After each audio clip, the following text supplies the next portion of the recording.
Charles, you ready? Excellent. So it's me, Denny Daniel, at the New York City Reliquary Secret Speakeasy. God, that's a mouthful. And this is the second box opening we're doing of the day. I've got my buddy Charles filming it today. Yay! So I'm going to do it like a 40-second street show game. I'm going to mix them up like this. Are you confused? Yes! Excellent, because otherwise I have to do this all day. Are you confused? Good. No, he's super. Clearly.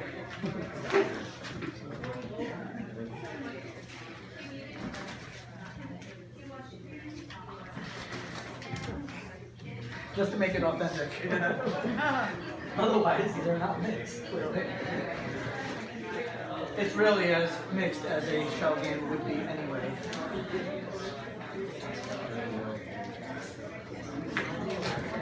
Oh, excellent. So who got the first one open? And keep your thing with the packaging, because later on I have to catalog them and find out where they came from.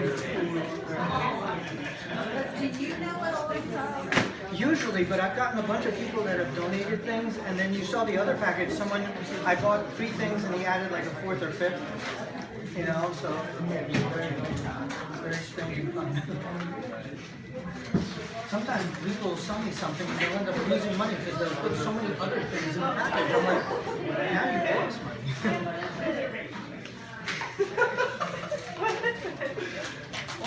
Just guessed it, apparently. All right.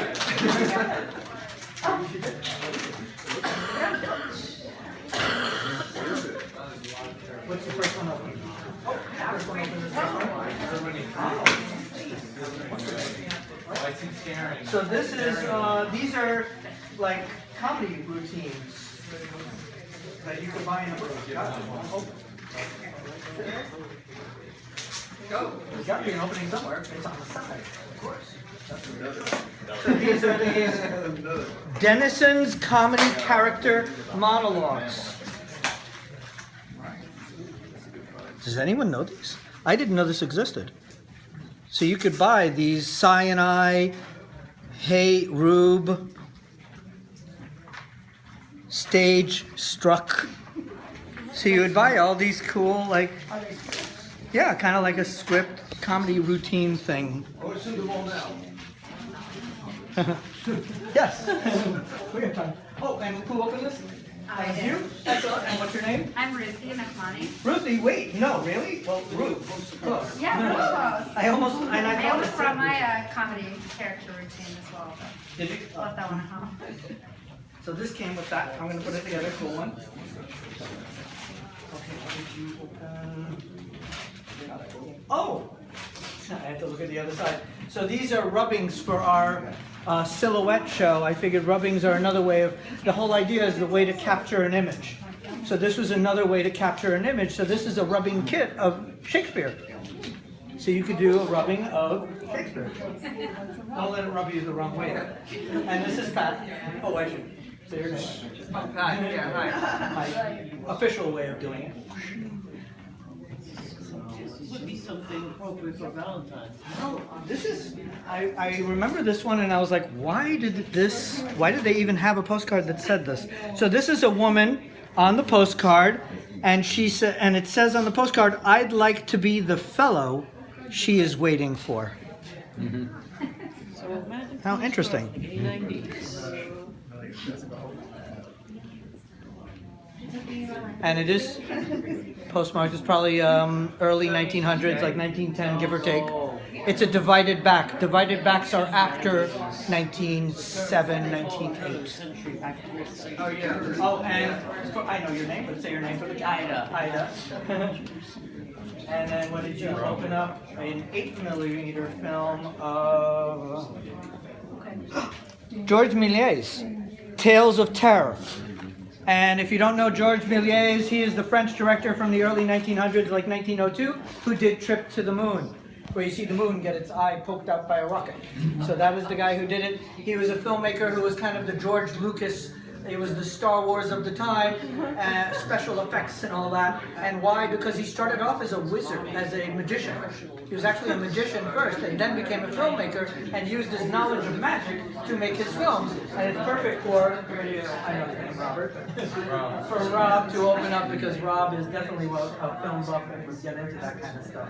I know you guys are into sci-fi and all that stuff, so they actually donated a bunch of Star Trek items to the museum, a whole package of Star Trek stuff, so it's perfect that you opened up the George Méliès. And then who's next? Oh! Another Reagan. Another Reagan. Make America, is this another let's make America great again. So, like I said, Trump did not come up with this line. And it was only in the 1980s, so how did no one in the 80s remember that it was actually Ronald Reagan's line, make America great again? Oh, and what's your name? I'm Dan. Dan? Dan. Like Daniel? Like Dan Shuffer Daniel. That's my name. Good to meet you. Yeah. So you opened up good, because clearly you need directions on how to use one of these, don't you? That is how to use a rotary telephone. How cool is that? Which unfortunately we need all over again. Ironically. We probably need this now more than we did then. And this is how I text message, by the way. It's our history of what? You're welcome. No, thank you. I needed to learn. That's why I bought this. Oh, and what's your name? Mike. Mike opened up one of the coolest items. I love this thing. I am so proud of this. I can't tell you how many kids you got. And I'm like, yeah, no, that's how you text message. That's not how you got it. Oh, so this is a picture of, oh my God, I'm forgetting her name, but it must be on the picture. So this is because of the Philharmonic, which was talking to us about our suffragette show. They actually came to the apartment, and they're doing, the Philharmonic is doing a show on this woman who married a famous conductor. Oh my God, where's her name on this? Eugene Ormandy is her husband, and her name is on here somewhere. Find out Eugene Ormandy, his wife's name, because I literally just found out. She is the first harp player at the Philharmonic. So she kind of changed the game. Oh, because the text here is upside down now for me. Give me more light. So she was the first kind of harp. I think it was like 1930s, if I'm not mistaken. But yeah, this is a very cool. So I wanted to get one piece because we're doing some work with them. Oh, and what's your name? I'm Sam. Sam. Good to meet you. Yeah. Very cool one. Wow. Sam, I have. And then where are we at here? Ah, excellent. I've been waiting for someone to open up the rest of the silhouette show because I need to get that show together right away. So this is another book on the history of silhouettes. And it gives you the time frame, which is covered by this thing, but it's 1790s to like 1840s, because 1839 is when we start getting daguerreotypes, the first photography. So this is that missing link between painting and photography. And what's your name?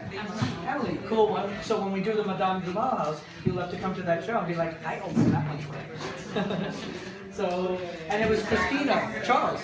Christina and I went on one of our early dates to Madame Jumal's house, and that's why I'm buying these. I was telling everyone the story about how my girlfriend at NYU got me into that place. Madame Jumal house called, and they want to do a show with me on silhouettes.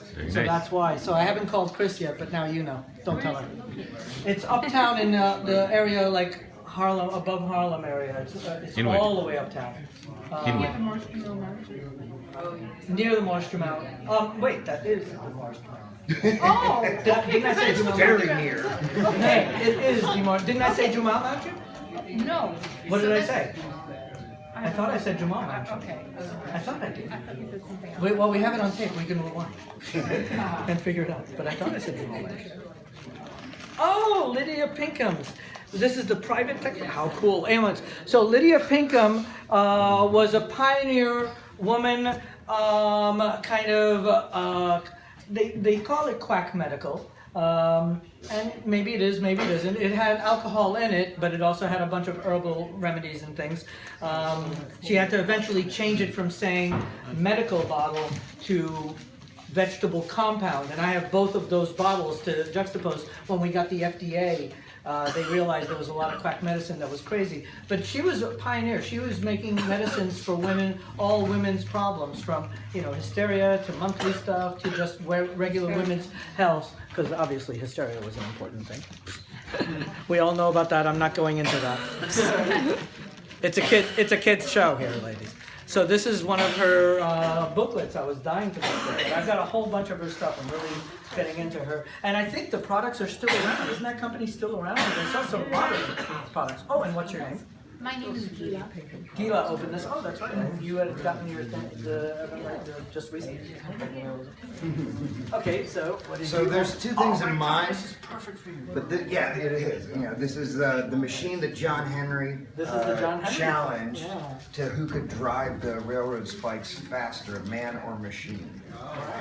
And this is a George Pal film that he did on It's that the machine. story.